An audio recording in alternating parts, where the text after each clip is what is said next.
Bonjour à toutes, bonjour à tous, bienvenue à notre nouvel écho du jour. Nous sommes ravis de vous retrouver sur notre plateforme d'écho d'en haut, la plateforme où le Seigneur nous accorde, déverse une grâce, mais vraiment particulière pour pouvoir nous donner à réussir nos relations, nos couples, nos mariages, nos familles, parce que Dieu est l'auteur du mariage et il garantit sa réussite avant même de te faire entrer dans le mariage.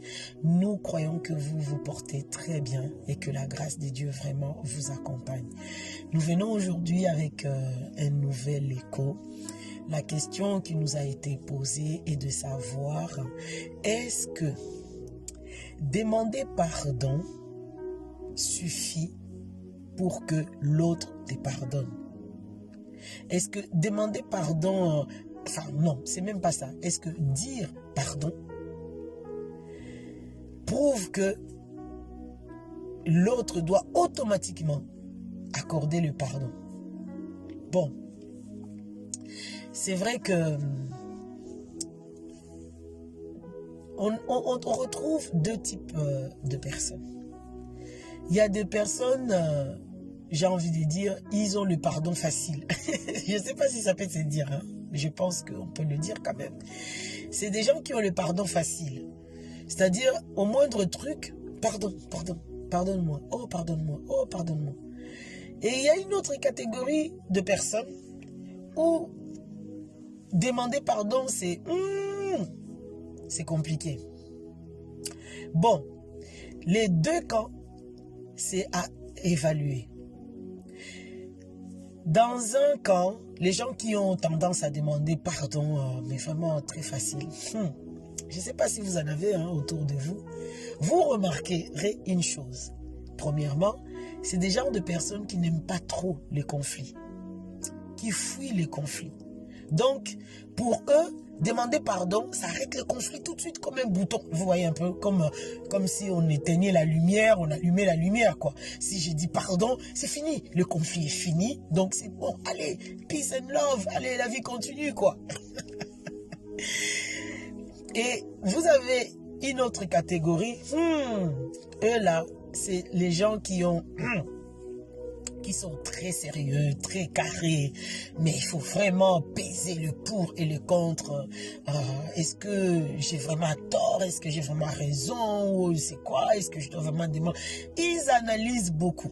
Et c'est des genres de personnes, ce qui les guette souvent, c'est la rancœur en fait. C'est la rancœur. Et c'est pas bon non plus. Donc vous voyez que dans un cas, dans un camp ou dans l'autre camp, il y a de quoi faire. Il y a de quoi refaire des choses.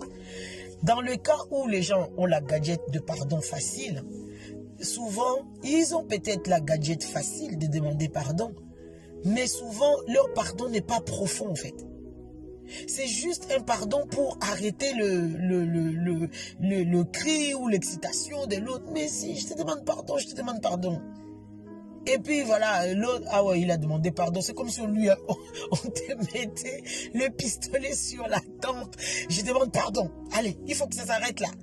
Oh, c'est intimidant, arrêtons ça. Ces genres de personnes, quand ils font ça, ils veulent juste arrêter le conflit. Et souvent, le pardon n'est pas sincère, c'est pas profond. Vous remarquerez que sur la même chose sur quoi ils ont demandé pardon, ils vont le faire. Ils vont encore le refaire. Ils vont encore le répéter. Ils vont encore le répéter.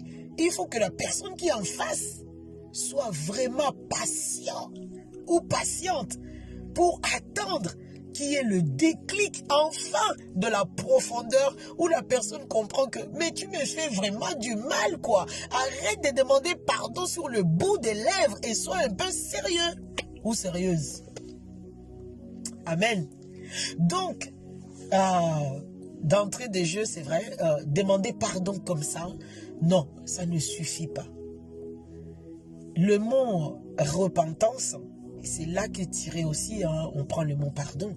La repentance, c'est non seulement demander pardon, mais décider derrière que c'est fini, quoi. Oh non, j'ai compris. J'ai mis la main dans le feu, je me suis brûlé, c'est bon. Je ne refais plus ça. je fais plus du tort à l'autre. C'est décidé. Et quand la prochaine tentation va se présenter, je me bats pour que ça ne se reproduise pas, que ça ne se répète pas, pour pas que je refasse encore mal à l'autre. Et c'est décidé. Mais demander pardon comme en mettant le pistolet sur la tempe de l'autre pour dire « Allez, le conflit doit s'arrêter là ». Et puis derrière, tu répètes encore. Ça, c'est pas demander pardon. Ça, c'est... Tu fatigues les gens, quoi. C'est pas pardon, ça.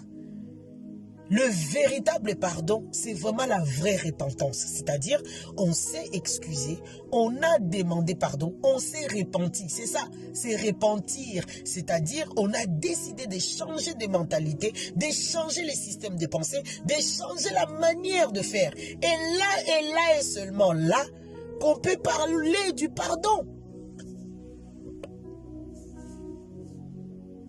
Donc, forcer quelqu'un à lui dire « J'ai déjà demandé pardon, tu pardonnes pas. » Non, ça c'est l'intimidation, c'est pas bon. Quand on demande pardon, frères et sœurs, soyons vraiment honnêtes, soyons sincères que la chose pour laquelle j'ai demandé pardon, je l'ai vraiment abandonnée, que je ne veux plus la répéter pour faire du tort à la personne que j'ai lésée. Et s'il y a eu tort, répare. Et qu'on voit vraiment que dans ton attitude, effectivement, il y a eu du changement. Mais s'il n'y en a pas, et que tu continues, même si tu demandes 10 milliards de pardons, ça ne compte pas au fait. Ça ne compte pas. Donc ne taxe pas l'autre des rancœurs, soi-disant il ne pardonne pas, parce que toi tu as demandé de ta bouche pardon, et que l'autre soi-disant ne t'a pas pardonné. Non! Dans des cas, par exemple, où il y a eu, je sais pas, il y a des coups durs dans la vie, hein. Il y a vraiment des coups durs où la personne t'a vraiment poignardé derrière ton dos. T'a trahi, je ne sais pas comment.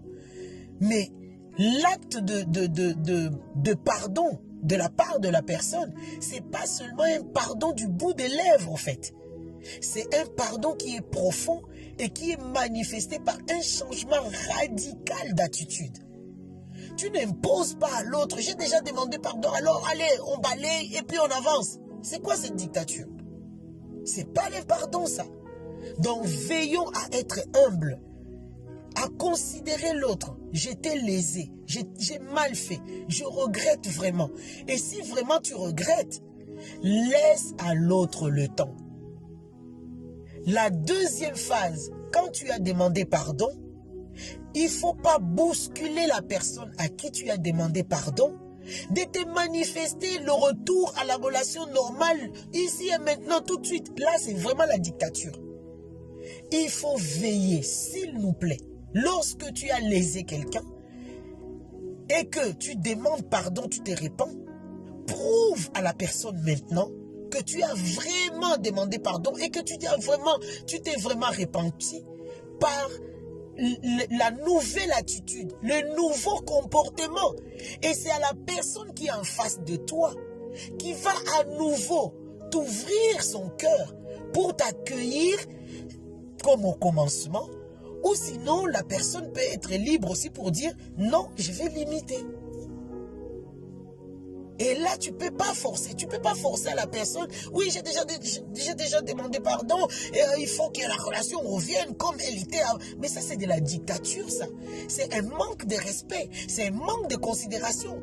À la limite, tu crois même pas à quel niveau tu as lésé l'autre.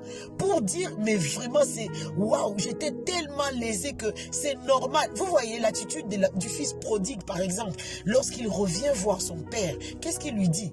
Papa, je ne mérite pas d'être encore appelé ton fils. C'est-à-dire, j'étais tellement lésé.